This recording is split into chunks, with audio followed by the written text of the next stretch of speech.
Hey guys, Mr. Short Hitter here. You don't look like a short hitter to me. Some of you guys are interested in my qualifiers and tournaments that I'm playing in, and I think there's some takeaways from the things I'm working on that just might help your game. I have zero confidence, and I have a qualifier coming up in about 8 days. Let's just face it, it's going to be extremely lucky if I make it through this qualifier.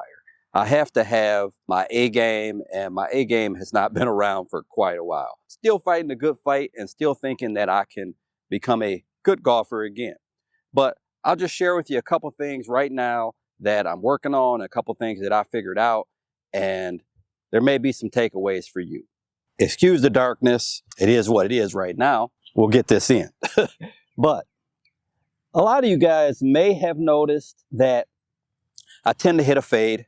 And my left hand grip had gotten a little weaker and weaker over time. And I think it's just, I used to hit a hook a lot and I just did not want to see the ball going left. So I think my left hand grip had just gotten a little too weak.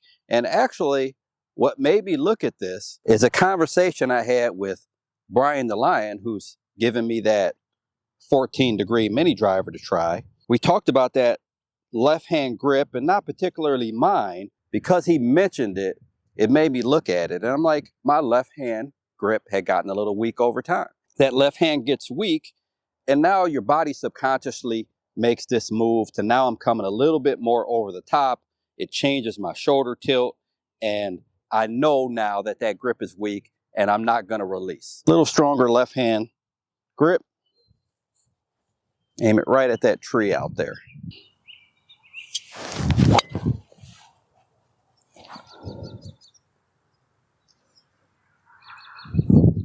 So the second thing I'll say, guys, is everyone swings differently. If you want to hit a draw, some people may play it a little back.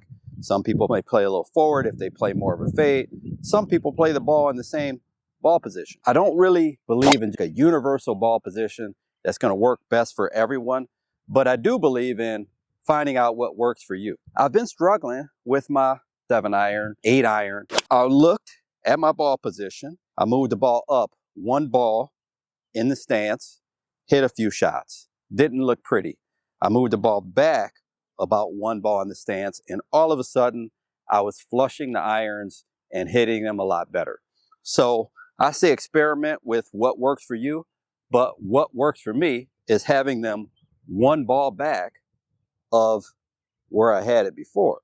So 138 here, I'm gonna hit a 7-iron.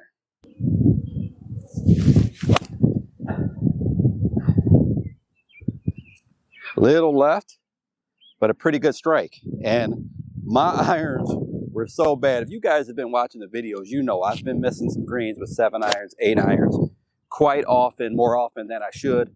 And now, after I made that change, I'm at least hitting them, well, everyone solid since I made that change. Case in point there, I said how solid that I've been hitting them. This ball, I had 138 to the flag.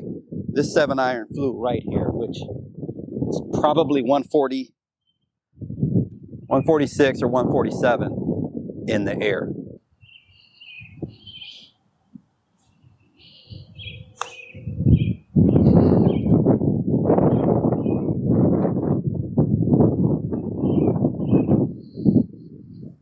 I could say I did that intentionally, but I didn't. So we have about a 9-footer here. Normally I would have hit the 5 hybrid from there because I had quite a bit of rough behind the ball. But this is the next point. Putts inside of 10 feet are going to be crucial.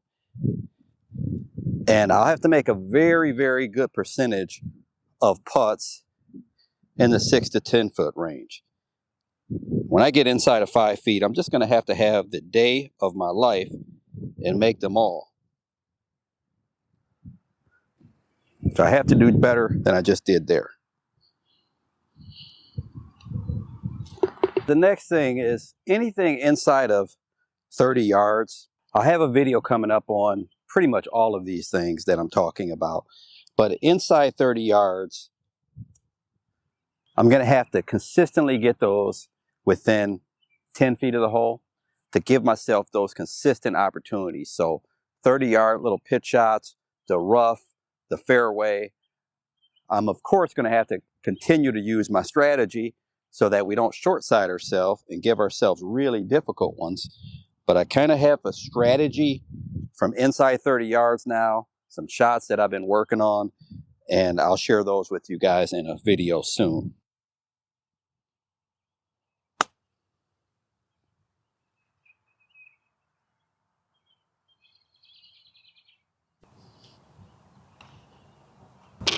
So lastly, guys, I'm gonna have to work on a strategy. I've played that course several times and it's really gotten the best of me. It has some elevated greens that cause me some issues.